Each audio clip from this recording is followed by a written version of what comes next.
and some of the pasta as well. It looks really good.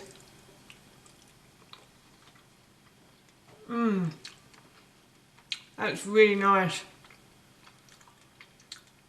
And tomato sauce really complements the prawns. Hi everyone and welcome back to Googie's Kitchen, and if you're new here then hello and welcome. My name's Alexis and in today's video I want to share with you how to make my delicious prawn balls and pasta. As I just mentioned, today I want to share with you how to make my delicious prawn balls and pasta. So this recipe is really easy to do, and my son Ted, hi, he loves prawns, so he's going to help me to make this dish today. So the first thing we've got is about 375 grams of prawns. I'm making this as if it serves 3, but in the original recipe it actually serves 4. So what we're going to do is we're going to put the prawns into the blender. You're going to put the prawns in for me? Yoink! Thank you. And then to that we are going to add almond flour. So we're going to add about 2 tablespoons of almond flour. Yeah, that's enough.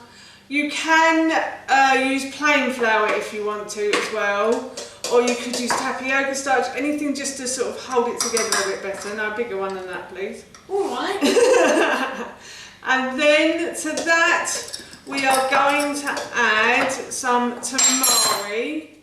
So we're going to add about 2 tablespoons of tamari. So use a tablespoon, that's it. Tamari is a fermented soya sauce, so it's fermented for slightly longer than soya sauce is. If you wanted to use soya sauce, again, you could use that instead. That's brilliant, well done. And then we're going to add about a teaspoon of dried mixed herbs as well. Oh. So we're just going to add a teaspoon of dried mixed herbs to the mixture as well. Can you get that out? That's it. Brilliant. Yeah. Oh, never mind, don't worry. That's it. Brilliant.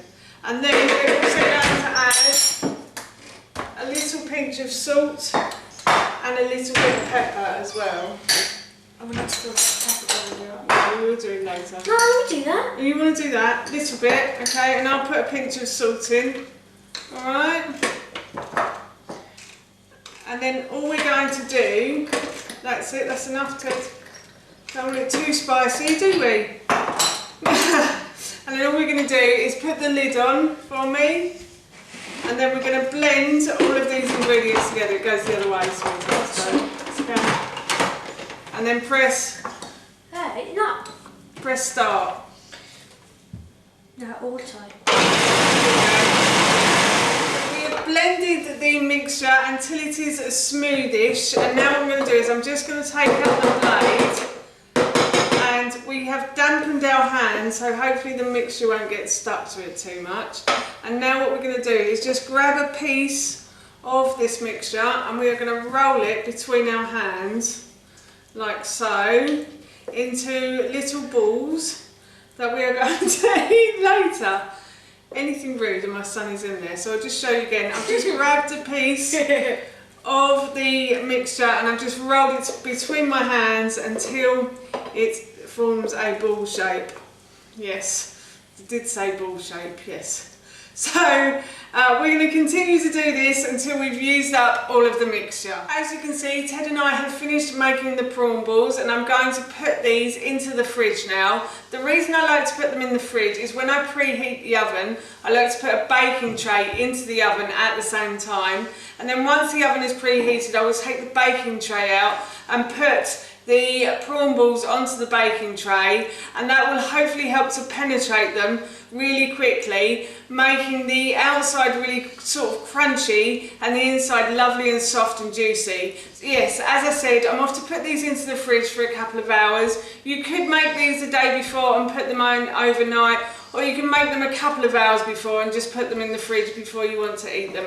So again, I'm off to put these in the fridge. We are going to make the sauce for the pasta next. So what I've done is I've put a large saucepan and I'm going to put this on a high heat on my hob, just a little bit of oil, and I'm going to add a little bit of oil to the base. That's enough, that's more than enough. Yay. And we are going to wait for this pan to heat up now, but before we go, I just want to say that if you have enjoyed this video so far and you'd like to see more, then please don't forget to hit that subscribe button. And if you did really enjoy this video, then please feel free to give it a big thumbs up. And if you have any comments or any questions, then please feel free to leave those in the comments section below. Everything like that really helps me out and I would really appreciate it. So as I said, we're going to leave this pan to heat up. So the pan is getting nice and hot, and what I'm going to do is I'm going to add some spring onions to the base. So I've got about 6 spring onions here. In the original recipe I think I said 6 to 8, so this serves 4 in the original recipe, but obviously I'm making this for 3. So what I've done is I've taken the tops and the bottoms, so the scraggly bits from the spring onions, and then I've just sliced it into 1/2 centimetre pieces, and I'm just going to pop that into the base of the pan like so. And I'm going to fry these spring onions now until they start to soften. I'm going to grab these bits that I've thrown all over here as well. Not on purpose, obviously. And I'm just going to fry the spring onions, as I said, until they start to soften. The spring onions have started to soften, so now what I'm going to do is I'm going to add in 2 cloves of garlic that I've just simply peeled and sliced. Just roughly sliced is fine for that. We are going to blend all of these ingredients at the end, so if you roughly slice things then it doesn't really matter. And then what I'm going to do is I'm just going to wait until I can smell the garlic from the pan, and that way I know it is cooking and getting warmer. You don't want to cook the garlic for too long because it will burn, but you just want to be able to smell it, and I'm smelling it now. So now what I'm going to do is I'm going to add in the pepper for this recipe. So I have 1 red pepper here, so I've just simply removed the top and taken the core and the stalk from the pepper, and then I've just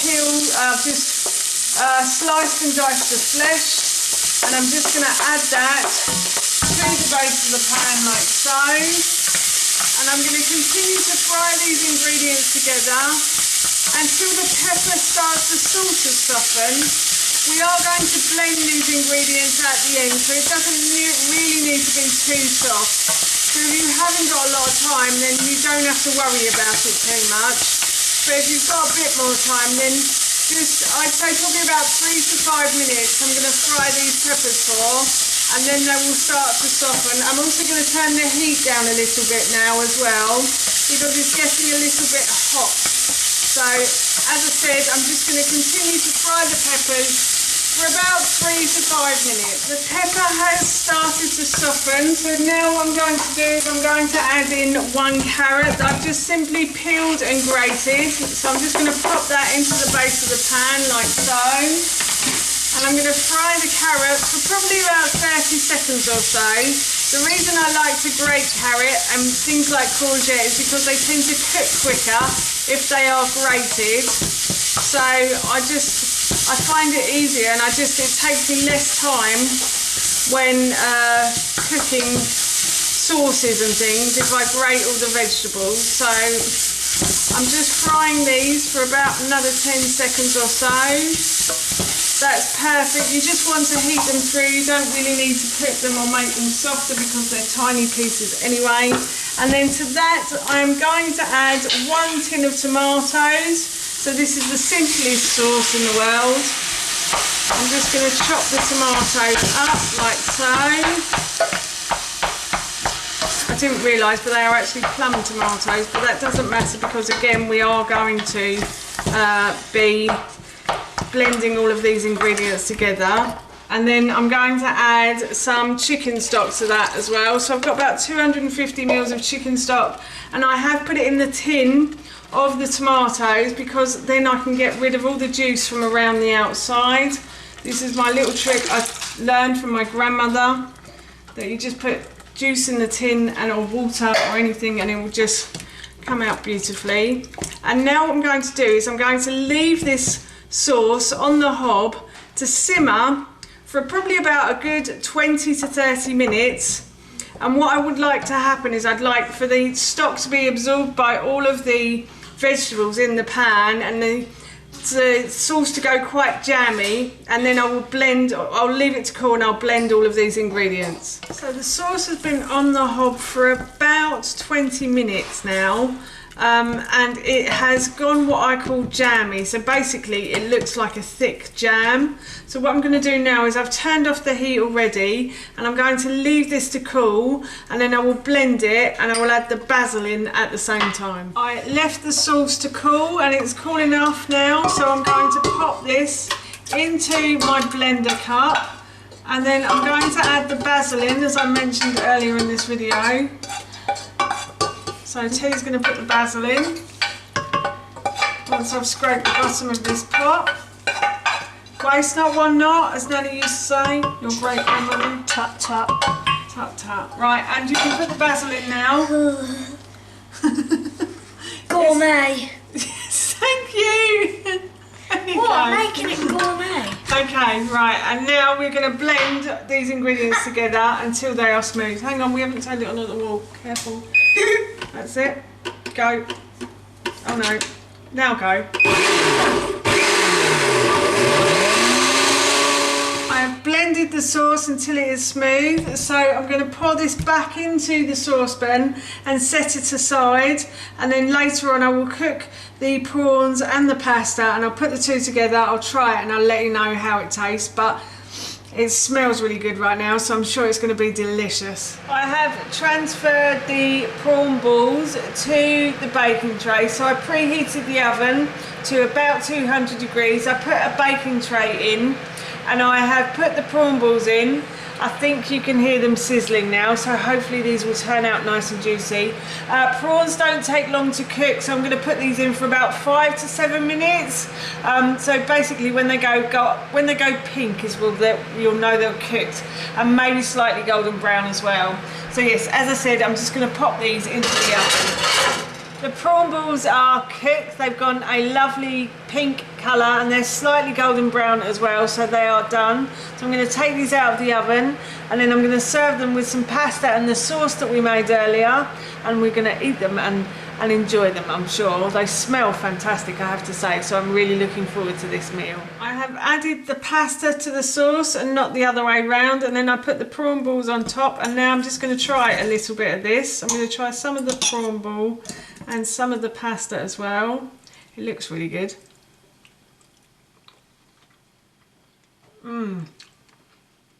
That's really nice.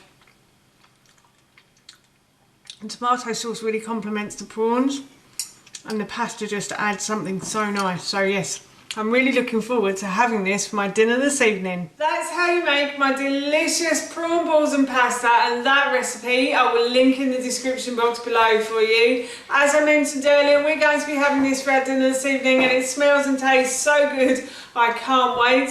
So for now, that's it from me. Thank you so much for watching. Please feel free to give me a big thumbs up if you enjoyed this video, and please feel free to leave any comments below. And please don't forget to hit that subscribe button. See you all soon.